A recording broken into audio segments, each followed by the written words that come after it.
Rien n'aura eu lieu que le lieu. Nous sommes ce lieu. Mallarmé. Place analytique. Lorsque m'est parvenue la déclaration d'activité de place analytique, je l'ai lue, puis relue. Une relecture qui s'est faite quelques jours plus tard et qui a pris cette tournure de me voir l'aborder naturellement, presque comme un syllabaire. Les mots qui s'en seront alors détachés, espace, place, situation, inconscient, lieu, venant rendre compte d'une ligne sur laquelle j'allais devoir ou non prendre position. Une ligne qui me ramena alors 25 années en arrière, lorsque participant à mon premier cours de tai chi, je m'interrogeais sur l'apparence coercitive et totalisante de cette pratique à la vue de corps apparemment astreints au même geste. Interrogation à laquelle je me donnais alors comme réponse ce constat de mon corps ressenti comme un nouveau lieu via l'abord d'un nouvel espace, et cela de façon presque aussi tout à fait singulière que familionnaire. Une ligne, pour y revenir, qui pour se donner à lire comme étant en apparence celle du parti, se révélerait être un lieu, pour autant que je m'accorderais à le soutenir. Je reviens maintenant à la ligne relevée au sujet de place analytique, que je disais donc être celle sur laquelle j'allais devoir ou non prendre position d'accord. J'ai brièvement évoqué lors de notre première rencontre ceci qui pour ma part pourra faire office de credo. Petit détour par la béquille étymologique. Si la situation ou l'assiette ou l'assise, pour ce qui nous concerne, ressortent de la manière d'être située, alors que la position, elle, qualifie le lieu qui réceptionne cette manière d'être, alors je m'accorde à ce qui s'avance être un lieu, place analytique, de ne le tenir pour tel qu'à ce qu'il satisfasse à supporter mes manières, jusqu'à ce qu'elles souffrent livrées de ma position, de mon lieu. Et ce, jusqu'au non-lieu. Signorelli, par exemple. Signorelli. Tout a été dit sur Signorelli. Je veux dire, rien que je puisse ajouter dans le registre du nécessaire triturage des lettres, des syllabes, des noms et des représentations qui font son corpus dans notre champ. Mais c'est ce tout de ce qui a été dit qui spécifie mon penchant à ce sujet. Celui qu'exprime Godard, touchant là comme souvent dans ses interventions au caractère comique du tragique, à sa pointe donc. Godard citant Péguy. Nous n'avions que du livre à mettre dans du livre. L'auto-validation de la chapelle via l'ingestion du soleil vert. En entreprise, on appelle cela la certification. Prompte à user sans fin des mêmes termes, mettant ainsi un terme couru d'avance à la possibilité de leur conférer une portée autre. Comment alors, théorie des ensembles, pouvais-je livrer un livre vide de livres, mais pas de lui-même ? Et bien de ce que, comme le dit abruptement le personnage d'Elias dans la série Camelot, il y a toujours au moins deux solutions à un problème. En l'occurrence, tout d'abord, la réponse est arrivée de ce que la question ne se soit pas posée. Et ensuite, de ce que cette réponse se supporte de l'écriture manuscrite. Je m'explique. J'ai commencé l'écriture de Signorelli, de l'oubli du nom au nom du P, après avoir posé une question à propos des termes R et Eli lors d'une séance de cartel sur le séminaire Les formations de l'inconscient, en 2010. La réponse qui me fut donnée ne m'a pas permis de faire se taire l'insistance de l'écho sonnant à mon oreille. Le travail d'écriture a donc commencé là. Sans jamais avoir la moindre idée de ce qui allait suivre, j'ai suivi la ligne impulsée par mon repérage.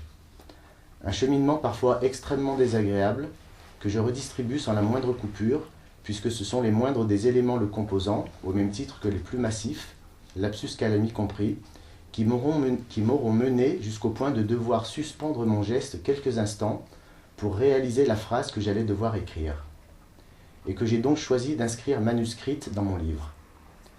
Manuscrite, sans doute, comme un rappel, au moins à mon intention, du destin promis au ministre dans la lettre volée, en cas d'engourdissement total de sa part vis-à-vis de la lettre au regard de l'enjeu le concernant.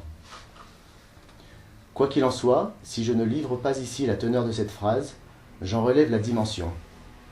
Celle introduite, je le répète, par son caractère manuscrit, pour indiquer combien ce qu'elle supporte est hors champ du maniement habilité, d'être habile, des lettres S, I, G, N, O, R, E, L, L, I, et n'aura précisément de ce fait pas être su jusqu'à présent.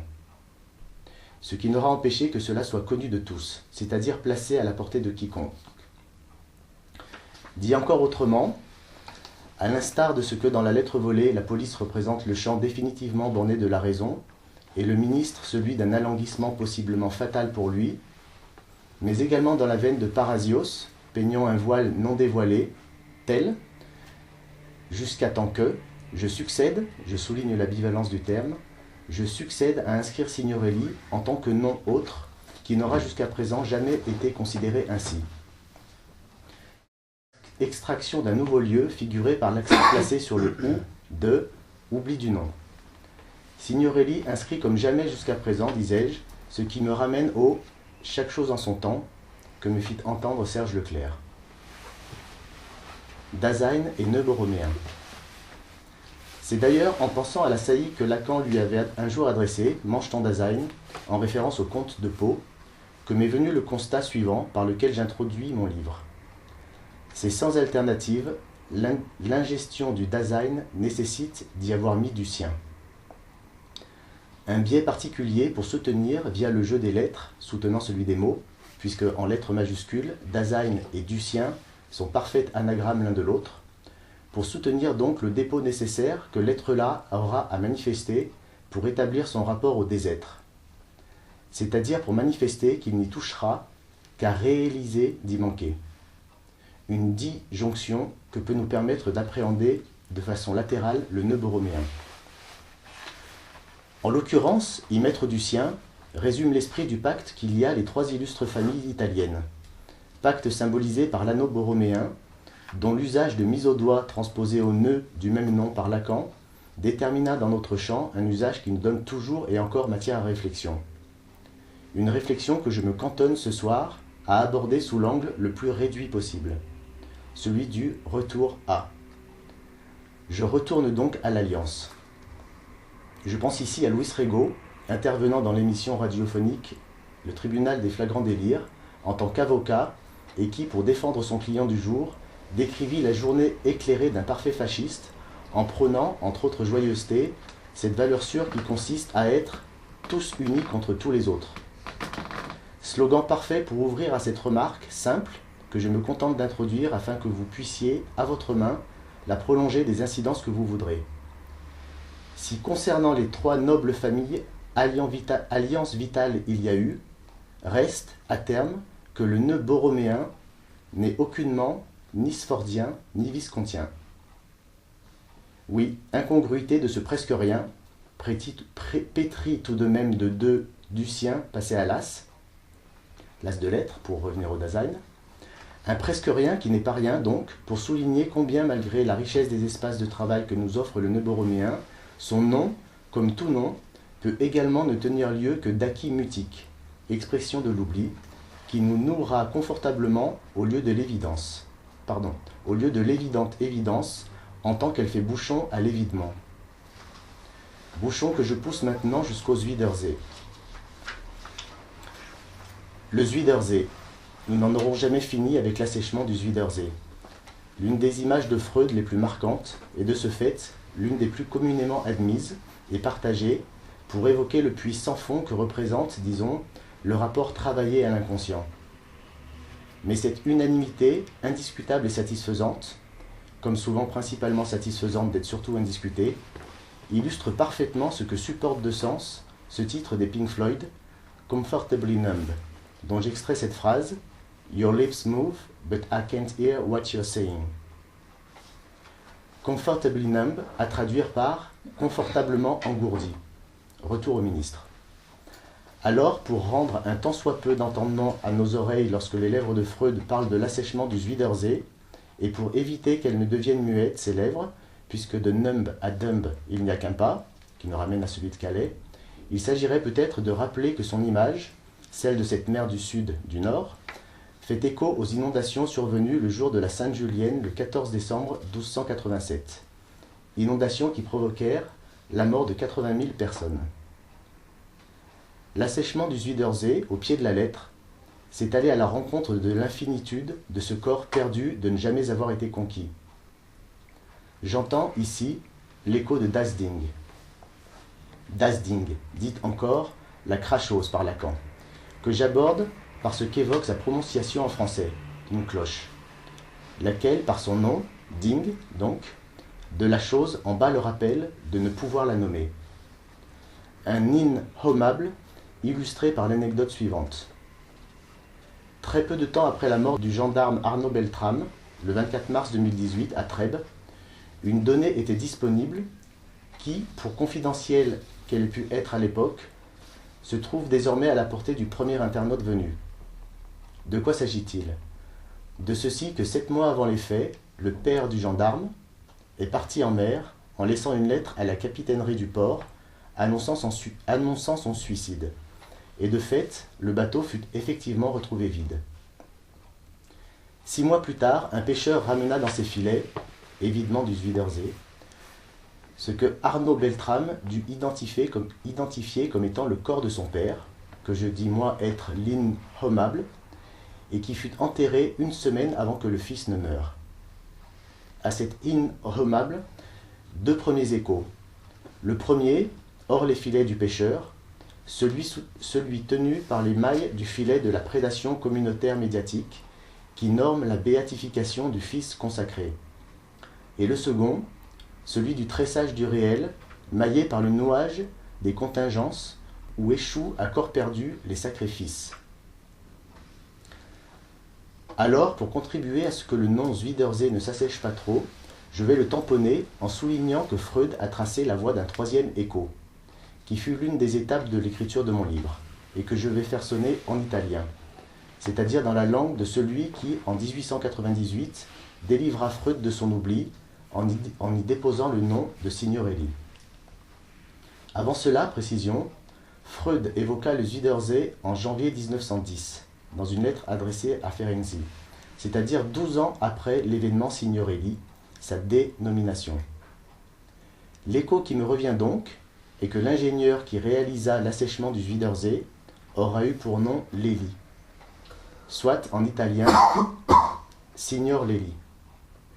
Retour insistant à Signorelli, dans l'après-coup de ce que j'aborde non plus uniquement comme le nom d'un oubli, celui de 1898, mais de ce que je désignerai par la suite, dans mon récit, être celui de l'oubli, avec un accent sur le « ou », c'est-à-dire toujours et encore en tant que représentant d'un lieu autre et incompressible, garantissant la possibilité d'accès au nommé, lequel accès pourra par exemple se manifester de silence, de celui dont un jour me fit don Liliane Abensour. Liliane Abensour, qui est morte le 19 août 2011, d'une phrase, a suscité mon admiration éternelle. Elle était membre de la SPP et une personnalité marquante de l'association de santé mentale du 13e arrondissement à Paris. Après m'avoir observé un jour au Jardin du Luxembourg, elle me demanda de lui donner des cours de tai chi. Je lui donnais donc des leçons particulières, mais de temps à autre, il lui arrivait de venir à des cours collectifs sur la pointe de l'île Saint-Louis le samedi matin. J'appréciais énormément la densité de sa présence et son accroche à la découverte des mouvements. Elle ne connaissait pas les autres élèves. Un jour, pourtant, elle intervint dans les circonstances suivantes. Alors qu'avant le cours, une élève, la seule évoluant dans le registre du débordement intempestif, s'épanchait abominablement condescendante et satisfaite sur le fait qu'elle devait tout de même reconnaître, bien qu'étant d'un certain bord politique, que c'était une mairie de l'autre bord qui lui avait permis d'obtenir son appartement. Liliane Abensour intervint pour prononcer ces mots. On peut être dans un rapport à la politique autre que la demande. Indépendamment de leur sens, je dois dire là que les mots ne manquent pas de me manquer, je fus, disons, transporté au lieu où ces paroles, en tant qu'avenir et non encore prononcées, avaient créé par anticipation l'effet de leur inscription singulière, soit la tessiture du silence par lequel elles purent se déployer singulièrement. Si cela que je décris peut s'apparenter à de la transmutation, pourquoi pas, je le redistribuerai toutefois plus prosaïquement dans la perspective d'un passage du rapport prédatif, celui de la valeur ajoutée, au temps de la suspension, celle de la valeur ajournée, pour parvenir à l'ouverture subreptice de la valeur ajourée. Ouverture qui m'amène maintenant à évoquer la jouissance des ambassadeurs. L'un des chapitres de mon livre a pour titre « Prophylaxie de la béance », où s'évoque comment, en réponse à la béance insoutenable siégeant au lieu de la parole, vient faire office de réponse la politique perpétuelle et univoque du comblement. Ce chapitre prend place dans le texte « Le lieu de la question », qui a pour corps l'analyse de 3 cas de torture, au titre de ce que, je cite, « le corps investi par la torture, ce corps failli, est forteresse assiégée au motif de recéler la cause des causes, est ouvert et traversé au nom du blasphème des blasphèmes, consubstantiel au péché sans doute, mais en sa matière qualifié par un originel au tonneau plus prometteur, celui de souffrir la béance, et d'en retour, se voir conférer le pouvoir de la combler. 3 cas de torture donc. L'un en Italie, au XVIIe siècle, un autre extrait de la mythologie grecque, le mythe de Marsyas, et enfin le dernier évoquant le lynchi de Chine, qui était pratiqué pour l'exécution de condamnés à mort. Lynchi, soit dit en passant, par lequel apparaît que celui qui subit l'horrible sort de sa découpe, à vif, passe du statut de coupable à celui de coupé, à traduire sujet barré dans notre langue. Voici un extrait orienté de ce cas de Chine. Nous allons commencer par inscrire l'idéogramme représentant le mot Chine et représentation de l'Empire du Milieu. L'idéogramme est un rectangle horizontal barré par un trait vertical. Nous en serions de cet empire, à suivre nos canons, situé à la périphérie, sinon à l'extérieur. Et c'est bien là le point central à considérer maintenant. Nous parlons là de langage et d'écriture, et il n'est pas neutre que l'inscription représentative d'un pays, son scripturaire en quelque sorte, se fasse par ce que nous pourrions qualifier d'être un trait d'esprit, nous permettant même d'en redoubler l'effet de trait, puisque de trait d'archer il s'agit. Cet idéogramme étant littéralement la représentation de l'expression en plein dans le mille. Soit le trait de l'archer touchant au but. Trait d'esprit donc, puisque inscrire par l'écrit que la langue touche au but dès l'origine revient à mettre une main définitive sur le langage, à en faire sa propriété en privant d'usage, mais pas d'effet, qui s'en trouverait placé à l'extérieur. En d'autres termes, il est ainsi permis de porter un regard nouveau sur le fait que ce qui fut un temps communément nommé communisme chinois trouverait son meilleur appui dans une privatisation du langage. Bien. Après ces chinoiseries, faisons maintenant un saut pour rejoindre l'année 1973, celle du premier choc pétrolier, mais aussi celle où, à la suite des 4 discours mathémisés, Lacan en présenta un 5e, le discours capitaliste, qui avait cette particularité de discours n'en être pas un, à la lecture des précédents, en ceci que, dans la circulation du mouvement reliant les uns aux autres les termes le composant, aucun impossible n'apparaisse, aucune limite. Contrairement à ce que propose, au regard du spectateur, le tableau « Les ambassadeurs » de Hans Holbein. Pour le coup, je n'y reviens pas, chacun ici connaît l'affaire. La chapelle n'a pas que des inconvénients. J'ai écrit un texte à ce sujet à partir d'une image publicitaire qui m'a été transmise en ces termes. Ça pourra peut-être t'intéresser. Le piquant de la chose étant que rien n'indiquait à celle qui fit office de courroie de transmission que cela m'intéresserait dans l'orientation que suit. C'était une publicité signalant la conférence d'un philosophe actuel et mondain, publicité exprimée dans l'exaltation de tous les attributs de la connaissance, avec les mêmes éléments que ceux présentés dans le tableau d'Holbein, près de 5 siècles auparavant, mais sans les modérations que peuvent y apporter les vanitas, ni le tranchant calibré par l'anamorphose. C'est-à-dire, et ce fut le sujet de mon travail, une publicité de la complétude, affichée décomplexée, du discours-circuit qui s'y manifeste, d'exhaler ses majestueuses suffisances.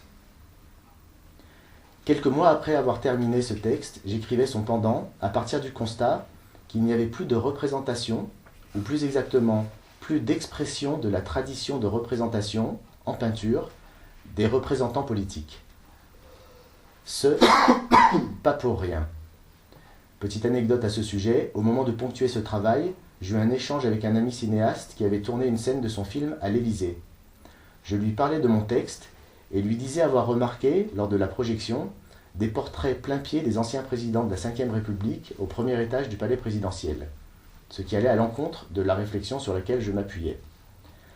Amusé, il me dit que dans la semaine qui avait suivi le tournage, la femme de l'actuel président les avait fait enlever.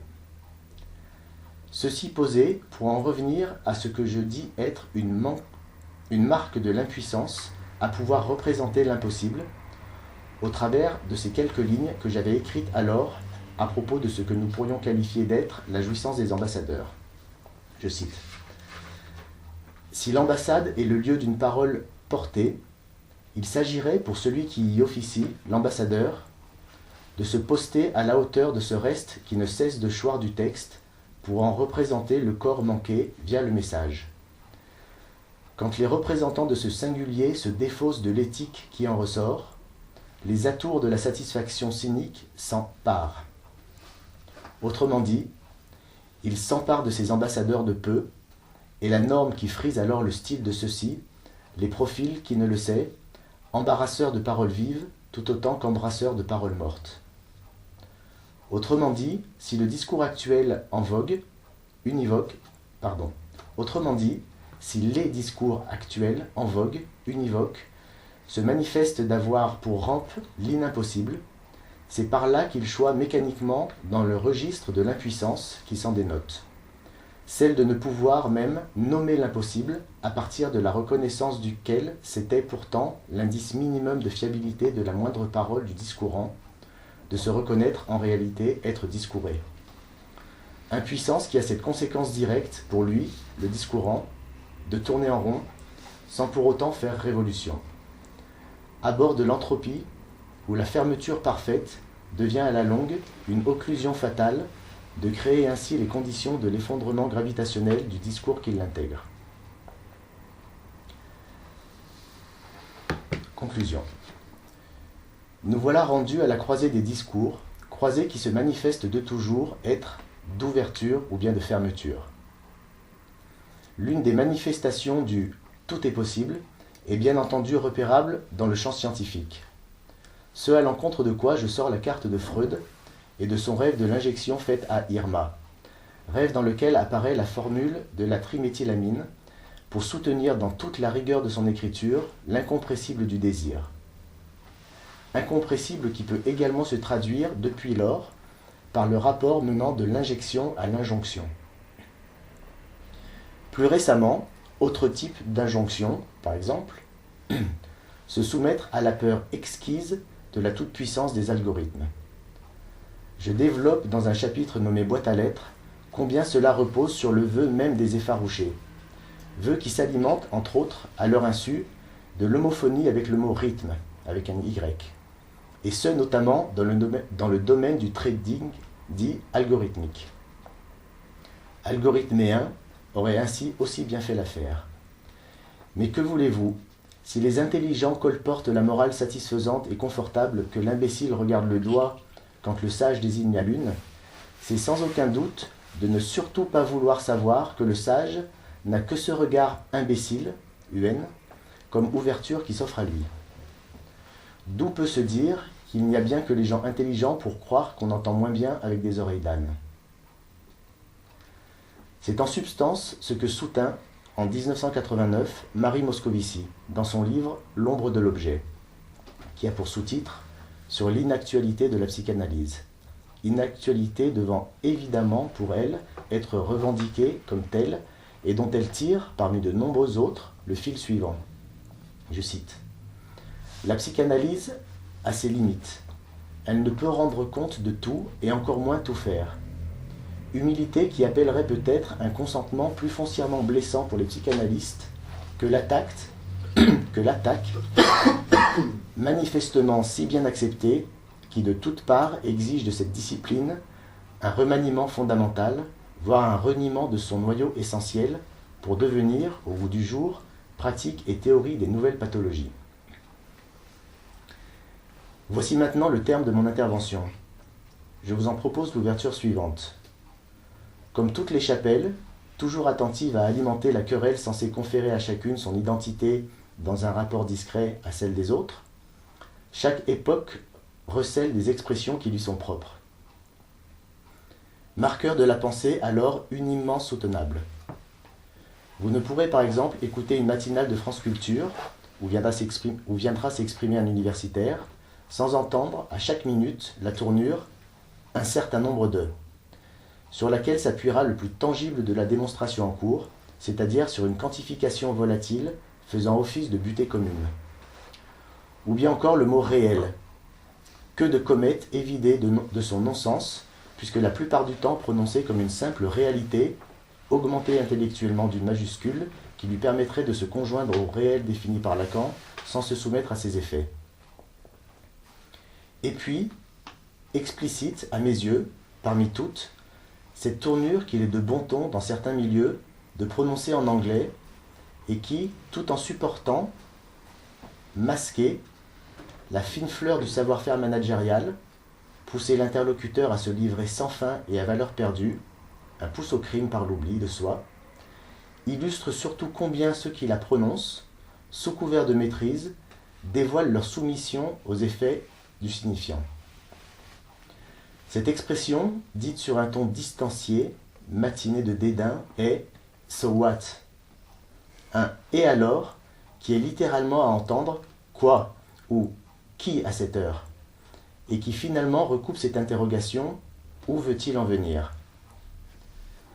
laquelle désigne que ce dont il est question, c'est-à-dire ce « il » dont il est réponse, c'est le sujet, puisque le sujet, c'est le sujet en tant qu'il ne peut que, sans cesse, vouloir en venir à un lieu, bien entendu, retour à Mallarmé, le lieu incompressible de ce qui le définit lui-même, le sujet, d'être insaisissable. Et puisque je me suis permis ce soir de faire courir le sujet de mon livre sans en révéler le semblant, je le soutiens devant vous une dernière fois de cette simple formule, possiblement résolutive, de cette énigme, quoi. Autant que le nom de Signorelli a J, et ô combien, qu'il se déploie, ce sujet, dans l'après-coup permanent et syncopé de son miroitement, afin que les édiles psychanalystes puissent, au dit, accorder source à de nouvelles aventures.